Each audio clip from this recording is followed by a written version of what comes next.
What page yesterday? Am I correct? Some of Dalit.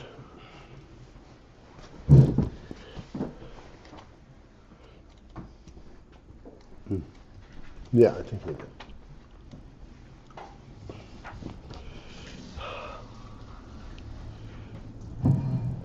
So again, we are learning about 3 madreigos in oiros.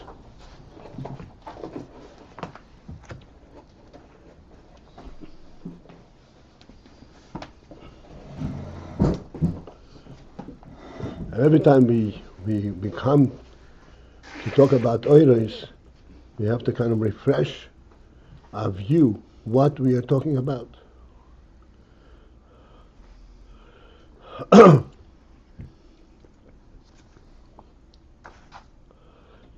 And the reason for the fact that we need to refresh our thought is that we kind of relate the word oir immediately to oir, a generated light that is generated as a result of heat and such other causes. Whereas in fact, when we think about oir, we mean oir that is not generated. It's it's an emanation of this of an essence of a light. The best way that I found where this is exposed, if we can focus in on, is what's called the sunlight. But the Rebbe in the Friedrich Monument found there is sunlight is not the light that journeys over 90 million miles. Sunlight is the presence of the sun, period. The presence of the sun transforms night into day. That light is not a light distinct from its source. It's a light that's caused by the presence of the source. This is oir.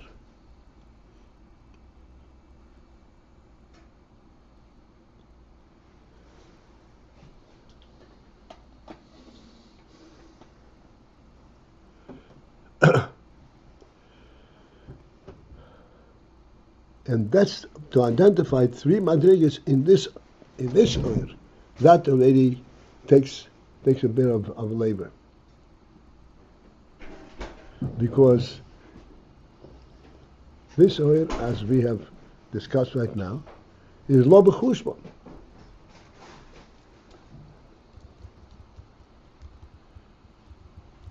It is not representing something else but the presence of the Etzem.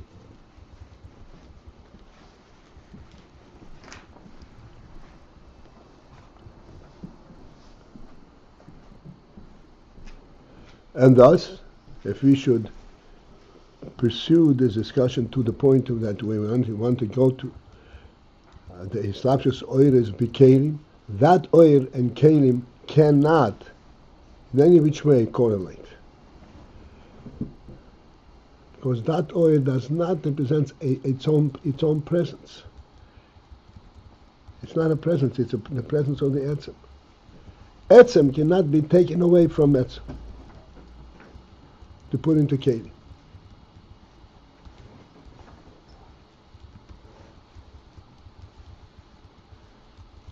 The principle of Kelim we already discussed, and we'll further discuss when we come closer to it.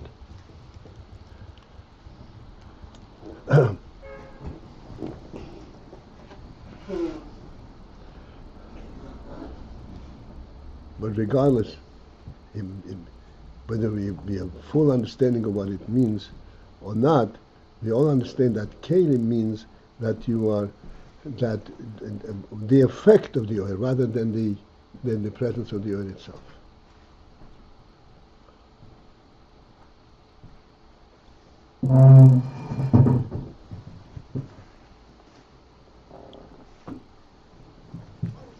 You'll still get back to this, okay? So the first madreiga of oiros is the oiros as they are contained within the Ayin Seif. It's called oiros because this has to be remembered, this is already after Aliyah's Horotzoin, which means these are not oiros that are neutrally representative of the presence of the Etzem. These are oiros that came to be as a result of some intent on the part of the Etzem. Aliyah's Horotzoin. Horotzoin means that there is a will towards a relation, towards Gilui. So this oil is not just a representative of the Etzem, it's a representative of this Rotzim, a will to be Megala, to Hatzil Libris. And this is why, as we discussed, as Rebbe points out, there is Esses Sphirot. In this way there is Esses Sphirot. Not Sphirot an infinitum, as it would be from the perspective of the Etzem, but Sphirot is an organized 10 Sphirot. Because this oil already has an aim, an organization to it. Libra sul Hatzil.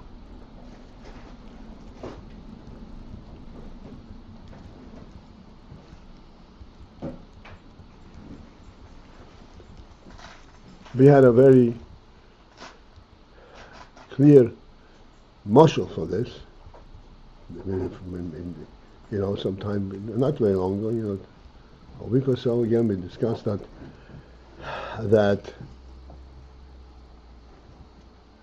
in our own experience, we have, again, due to the fact that the human being is this marvelous creature that encompasses the entire creation, from higher than Chokhmah into Chokhmah and into all the Koiches, all the way down to Malchus.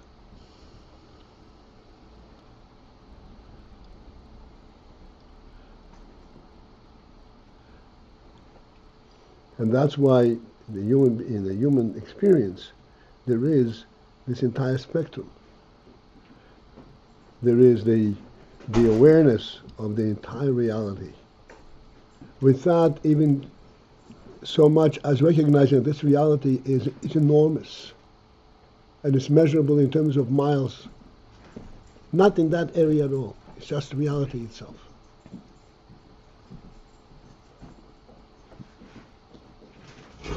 Then, when there's a rotzing, when one becomes curious and say, "What's doing over there?" That gives us this reality some kind of a distinction, different places. Initially, it's all one thing.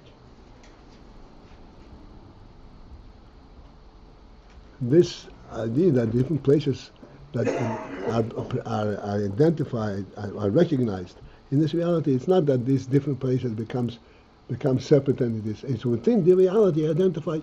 Yes, indeed, there is a whole spectrum over here. There's a whole sphere.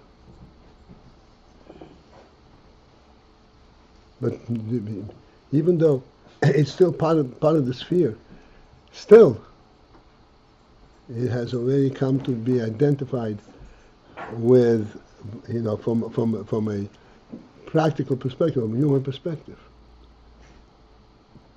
and therefore there's the union of about what's comparable to the Esses Sphirot, Hagnuzis.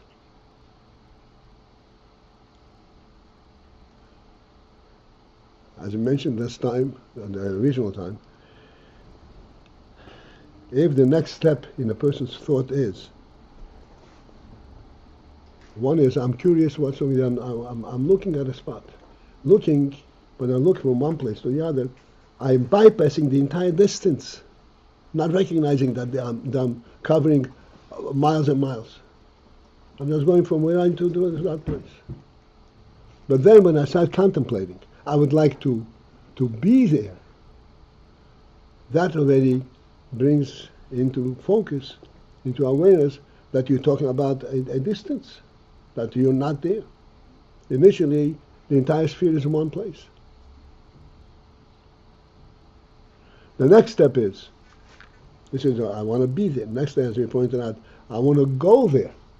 The minute you start talking about going there, you have to now contemplate how many miles is it? And how do you get there? You can't go there through air miles. You go there through maneuvering around, to negotiating the entire terrain. All of a sudden, there is ground, there is water, there's all kinds of different things. And trees come into focus also, because I have to avoid the trees. This is when the entire spectrum comes to reality. And yet, it's still formed within the human mind. Okay? Madreiga ha-beis. The second madreiga is but madreiga in oiris. Who, okay, we're on page Samach Dalet. Hamshoch, also his galus oiris liachar tzimtzum.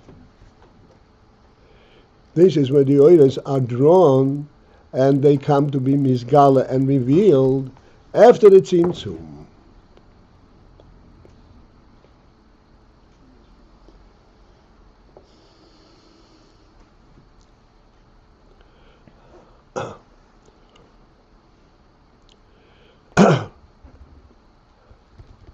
A few more words and then we'll take a little focus on it.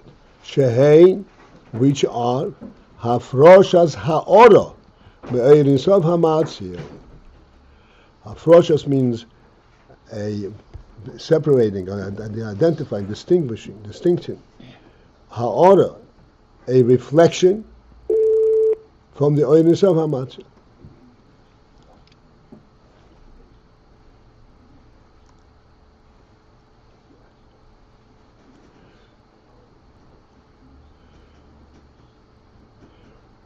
We're talking about oiros, and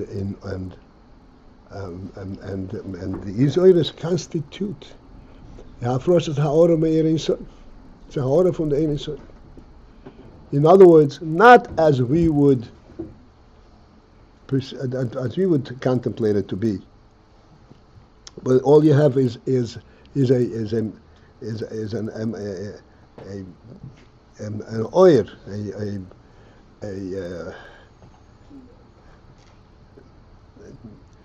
just the effect of the oil.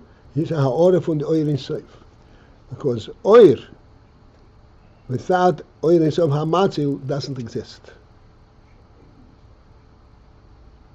Oil is present only where there is the matzil.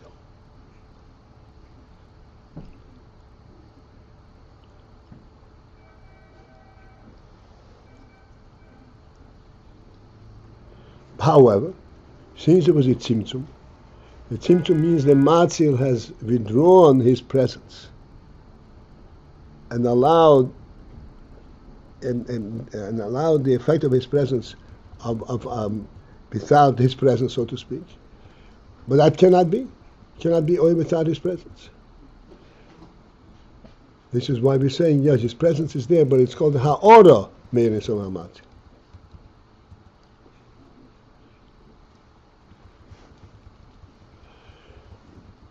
What would be a moshel with which that we can begin to kind of understand the difference between one state and another state?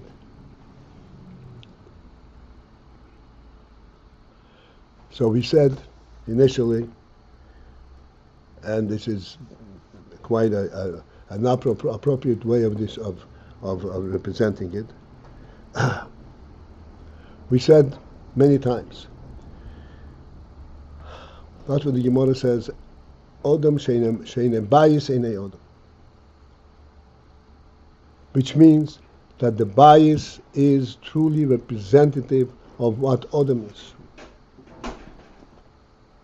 It's not an additional thing. It represents what Odom. So, and we say we have to clearly distinguish a house and a home are two separate, completely different separate worlds. A house is only the keli, so to speak, without the oil. The oil is the presence of the host in this keli.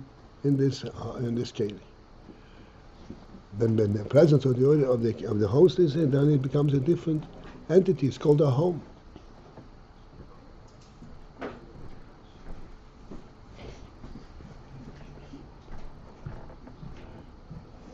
Just to illustrate the difference, although it's unnecessary, but everything is necessary because we don't realize how things come to be.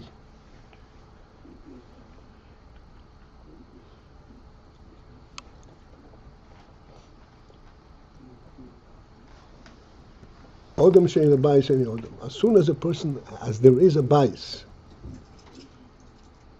the very first thing, the person steps foot into this bias. Immediately, the bias begins to sprout. The idea, all the things that will point that will represent what a home is.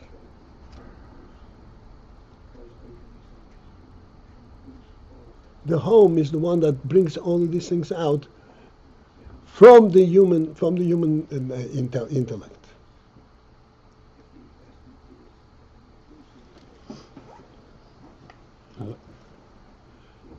I lost track of how we got into home and house. Wow. Okay.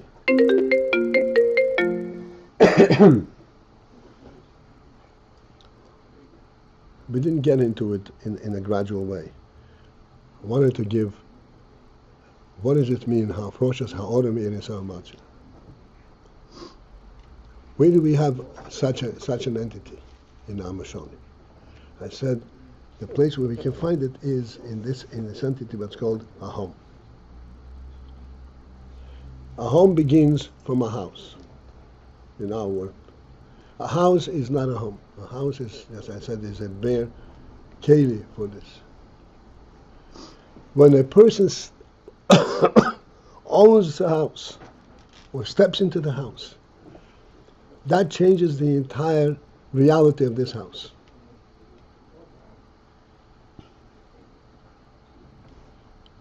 It now becomes a home.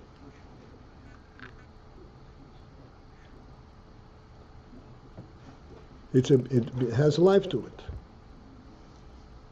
The human being, brings a reality to it. Now, once it is a home, included in the principle of a home are all the amenities of a home.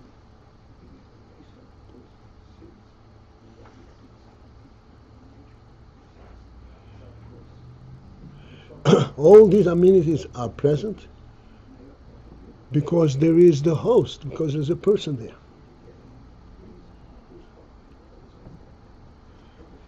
The home brings all of these things out of his intellect.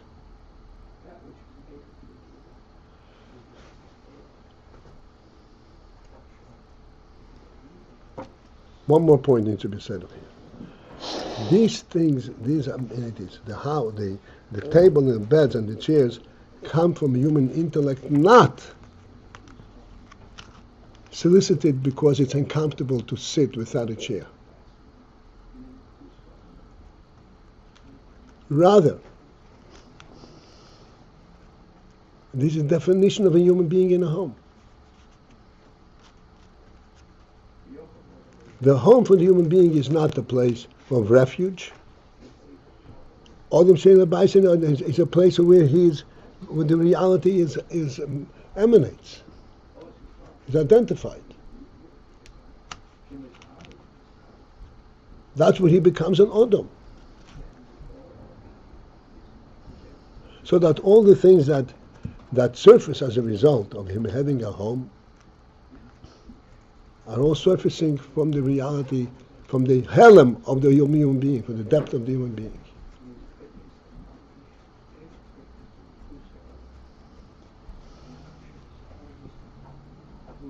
Is that now bringing it back home? So just to correlate Just like by a house, the presence of the human being brings out all these elements. So to what? So to after the tzimtzum, is hafrashos ha'iros me'orein sof on account of his. One second. Just first identify this reality: that a person in a home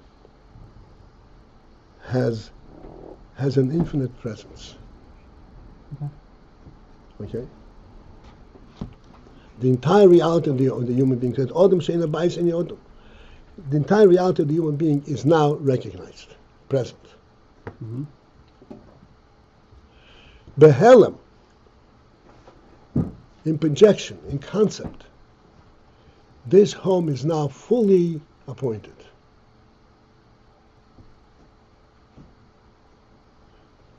And it's appointed on the conceptual level, not because you need a chair to sit on. Appointed is like filled? Like Filled, right. Furnished. Not because you need a chair, but because that's the reality. That's how a human presence has that.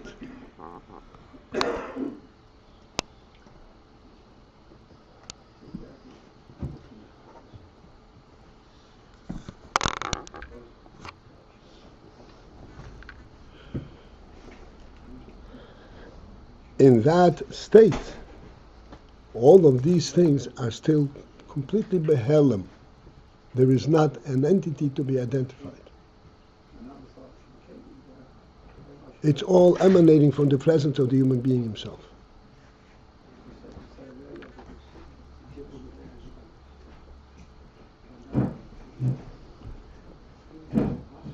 This presence of the human being, please, we spoke about it so many times. A table, a chair, a bed, these things are behelem in the human being.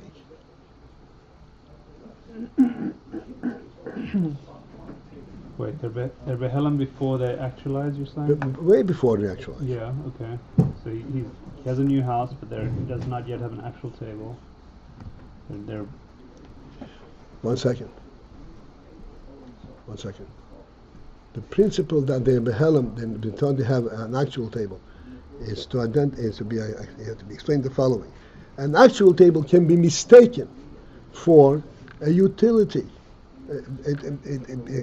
You need it because you have to have a place to put things down. It's not representative of the human being. Wait, when it's behelem, you wouldn't have the same. Behelem, you're talking about, why is it ben behelem? Because it's a human quality. It's not nothing to do with practical use.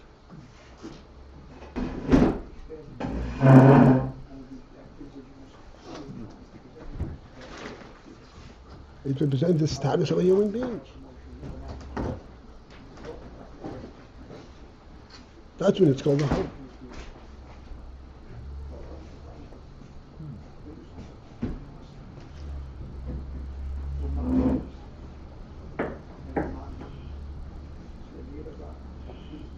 At that point, okay, do we have that, Shlomi Yassin? Okay. At that point, all of these things are completely behelem. All you now know is there's the reality of the human being.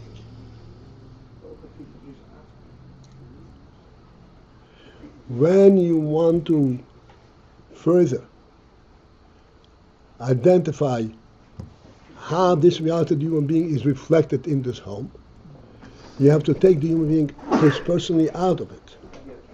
Because when he is there, everything, it overwhelms the entire. When he is there, you don't need anything, because he is there.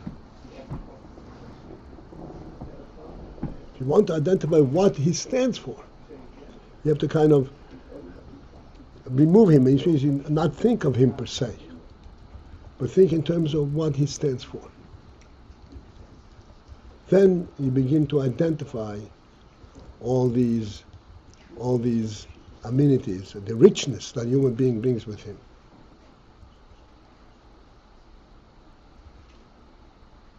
If he's in the home, you don't have to think about what he stands for. Why wouldn't you think about what he stands for if he's present? Because Because his presence is superior to what he stands for. The reason he stands for this thing because he is real.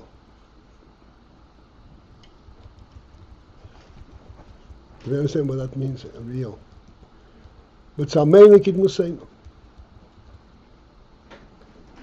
said many times, the world were to be, if the creation of the world were to stop at 5.5 days before Adam Rishon came to world, came to be, even though the whole world was there, what was the significance of the world? No human being. It's huge.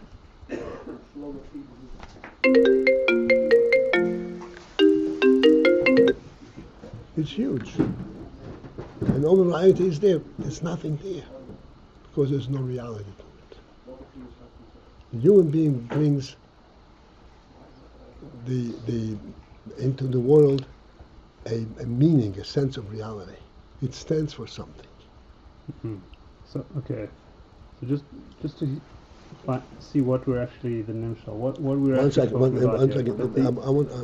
That I want to point out the other thing. The other one more word, okay, and we'll clearly it'll hit home. We pointed out many times. You visit a home, a homestead. A home what? A homestead, a home, representing a dwelling.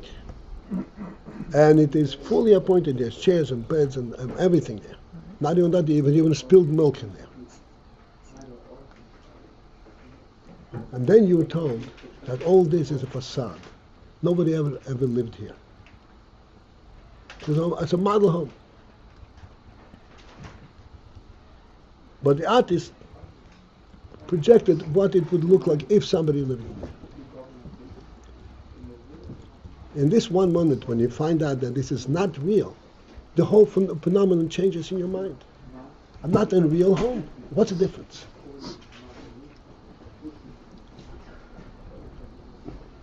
What's the difference? This is the depth of human intellect. This is the point where he says, this is a ha'ora. This is not the real thing. It's an illusion. It's not the real thing. And if it's a real home, you will come to visit again and again. If it's just a representation, I'm not interested.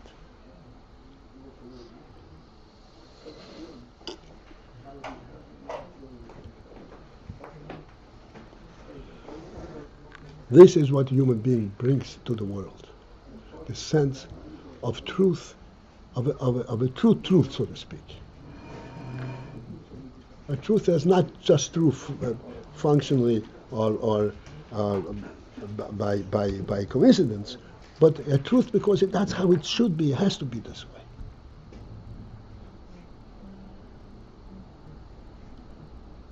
That's a truth that he brings to the world.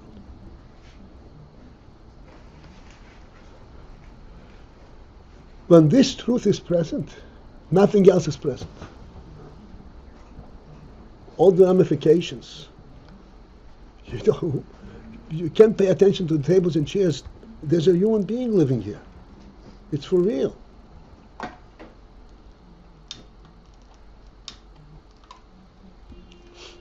When you take him out, you say, okay, how did he live? What kind of furniture did he live with? Then you can begin to talk about that. But still, because it represents how he lived.